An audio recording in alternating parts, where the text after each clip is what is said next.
안녕하세요. 현대솔라 알려집니다.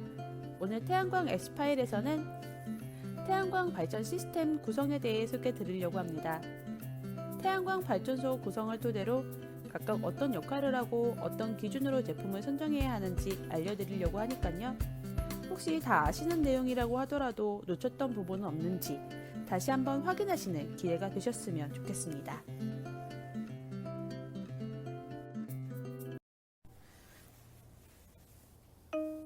태양광 발전 시스템은 가정용과 발전 사업용의 차이가 있습니다.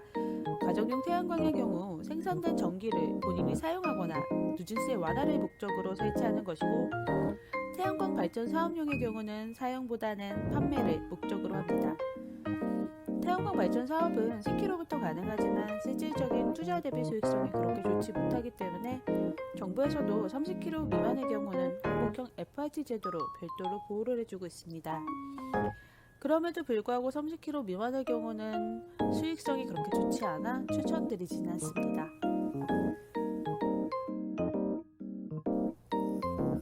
오늘 우리가 살펴볼 사업용 태양광 발전 시스템, 즉 개통연계용 태양광 발전 시스템의 구성부터 간단하게 살펴볼까요? 모듈에서 생산된 전기는 접속반을 거쳐 인버터로 전송되고, ESS가 있는 경우에는 ESS에 저장되었다가 수배 전반 시설을 통해 개통 연계되어 전기가 송전됩니다. 이것이 일반적인 형태의 개통 연계형 시스템이고요. 시스템 구성은 조금씩 차이가 있을 수 있으니 참고하시기 바랍니다. 어쨌든 간 태양광 발전 시스템에서 빠져선 안 되는 부분이 바로 모듈과 인버터인데요. 오늘은 그 두 가지부터 자세하게 살펴보도록 하겠습니다. 우선 태양광 발전에서 가장 중요한 것이 바로 모듈입니다. 태양광을 전기로 변환해주는 요소로서 태양광 패널은 셀, 모듈, 어레이로 구성이 됩니다. 태양광 셀을 모아 하나의 판으로 만든 것이 모듈 또는 패널이라고 불리고, 패널은 일정 용량으로 사이즈를 규격화하여 제조가 됩니다.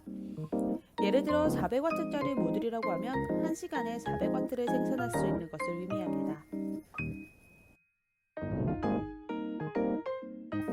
태양광 발전소를 보시면 모듈 한 장이 아닌 여러 장의 모듈로 이루어져 있는데요. 이 구성을 바로 어레이라고 부릅니다. 어레이는 직병렬 구성 시 전기적 특성도 반영하여 설계가 되어야 합니다. 설치할 공간의 면적에 맞춰 설정되고, 같은 용량이라고 하더라도 제조사마다 모듈의 사이즈가 조금씩 달라지기 때문에 설치할 수 있는 용량도 달라집니다. 모듈의 기술이 발전됨에 따라 더 적은 면적에 더 많은 용량을 설치할 수 있게 되었습니다.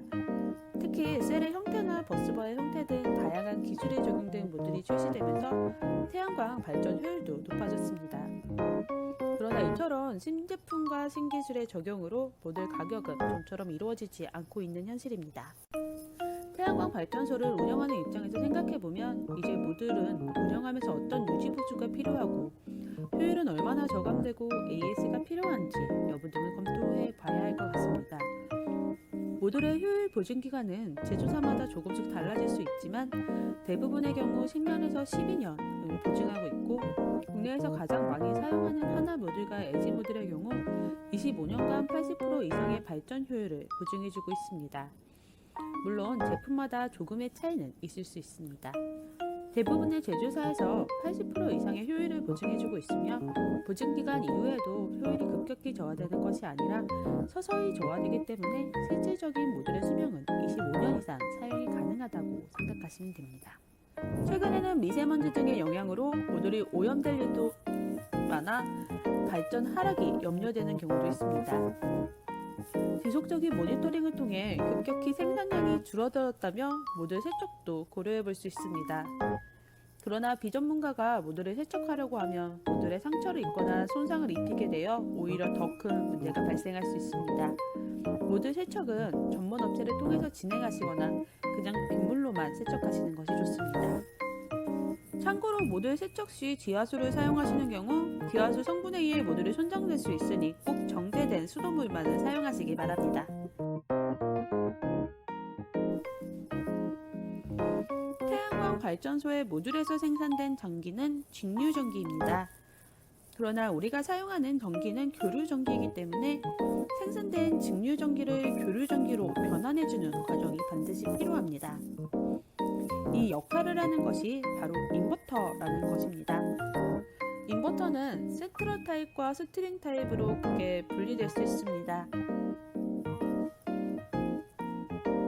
센트럴 타입은 생산된 전기가 한 곳에 집중되어 변환되는 타입이고, 스트링 타입은 여러 기기로 나뉘어 변환하는 것을 의미합니다.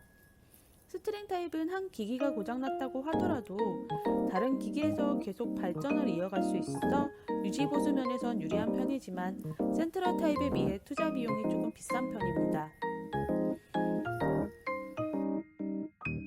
인버터는 다양한 분야에서 사용되는 제품이기 때문에 굉장히 많은 제조사가 존재합니다.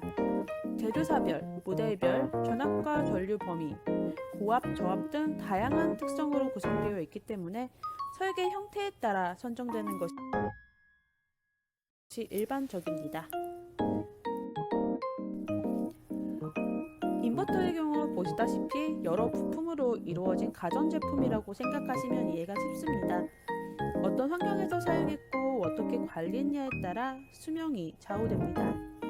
또 부품에 따라 수명이 다르기 때문에 인버터는 운영 도중 반드시 AS가 필요한 기기입니다. 때문에 인버터는 효율보다는 AS, 사후 처리 방안에 더 초점을 두고 선정하시는 것이 좋습니다. 인버터의 평균 수명은 7년에서 10년이며 제품 무상 보증 기간은 3년에서 5년인 경우가 많고, 추가적인 계약 등을 통해 보증 기간을 늘릴 수 있는 제조사도 있습니다. 모듈에서 생산된 전기를 인버터로 보내주기 전 모듈과 인버터 간의 충돌을 방지하는 역할을 하는 설비가 있습니다. 그것이 바로 접속반입니다. 접속반은 DC 개폐기, 차단기 등이 설치되고 경우에 따라 역류 방지를 위한 다이오드가 설치되기도 합니다. 접속반에는 전기적 안전을 위해 여러 기능을 부여할 수 있어 어떻게 설계하냐에 따라 많은 비용이 발생되기도 합니다. 접속반의 경우 전기 설계가 굉장히 중요한 부분이고, 설계가 잘못되는 경우 화재의 위험이 증가할 수 있기 때문에 주의하셔야 합니다.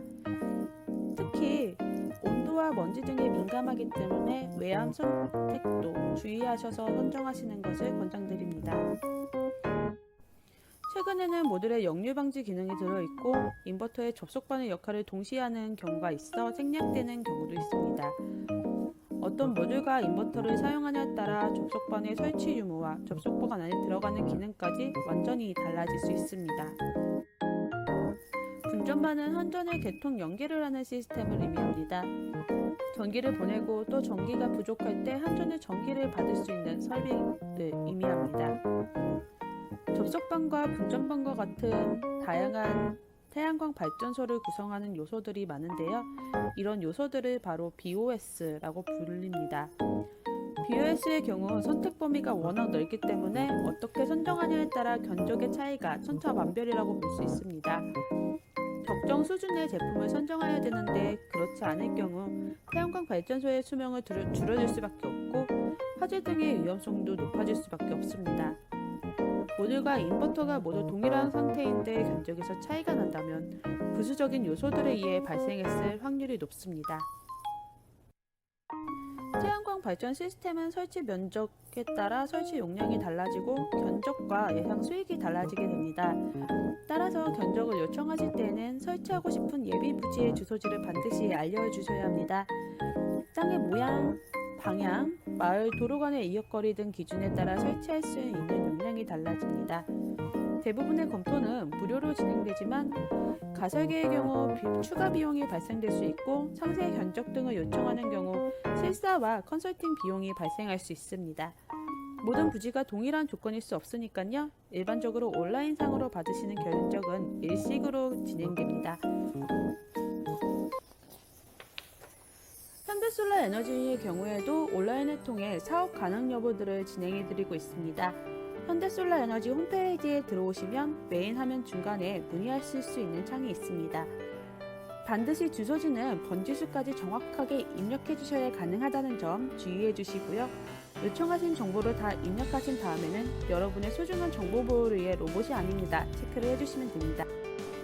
또 사이트의 오른쪽에 있는 퀵 메뉴를 통해서도 간단히 온라인 문의가 가능하시고 각 페이지별로 보시다가 문의가 가능하도록 되어 있습니다.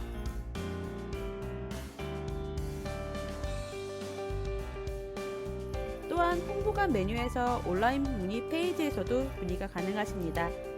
홈페이지에도 많은 정보와 자료가 있으니 한 번쯤 들어가 보시는 것도 좋겠습니다. 오늘은 여기까지고요. 좋아요, 구독 꾹 눌러주세요.